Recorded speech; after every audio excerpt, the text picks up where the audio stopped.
પોરબંદરમાં એરપોર્ટ સામેના ફ્લેટમાં બે શખ્સોને એસઓજી ટીમે ચરસ અને ગાંજાના જથ્થા સાથે ઝડપી લઈ વધુ તપાસ હાથ ધરી છે।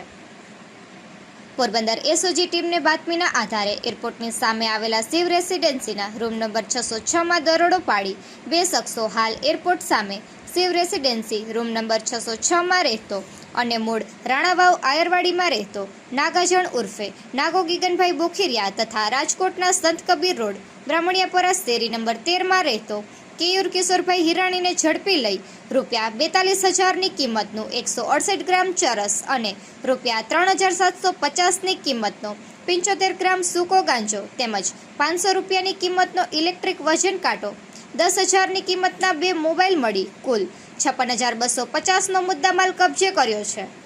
બંનેની પ્રાથમિક પૂછપરછમાં કેયુર રાજકોટથી આ ડ્રગ્સની સપ્લાય કરવા આવ્યો હોવાનું ખુલ્યું છે। પોલીસ દ્વારા તપાસમાં બંનેનો ગુનાહિત ઇતિહાસ સામે આવ્યો છે, જેમાં નાગાજણ સામે અગાઉ ઉદ્યોગનગર, કીર્તિ મંદિર અને કમલાબાગ પોલીસ સ્ટેશનમાં અપહરણ, મારામારી તેમજ દારૂના ગુના નોંધાઈ ચૂક્યા હોવાનું અને હાલમાં જ જામીન પર મુક્ત થયો હોવાનું સામે આવ્યું છે। તો કેયુર વિરુદ્ધ રાજકોટ બી ડિવિઝન પોલીસ સ્ટેશનમાં ખૂનનો ગુનો તેમજ ગાંધીનગરમાં ચિલોડા પોલીસ સ્ટેશનમાં વિદેશી દારૂનો ગુનો નોંધાયેલો હોવાનું અને તે પણ હાલ જામીન પર બહાર આવ્યો હોવાનું સામે આવ્યું છે। ત્યારે પોલીસે બંનેની વધુ પૂછપરછ હાથ ધરી છે। નિપુલ પોપટ, પોરબંદર ટાઈમ્સ।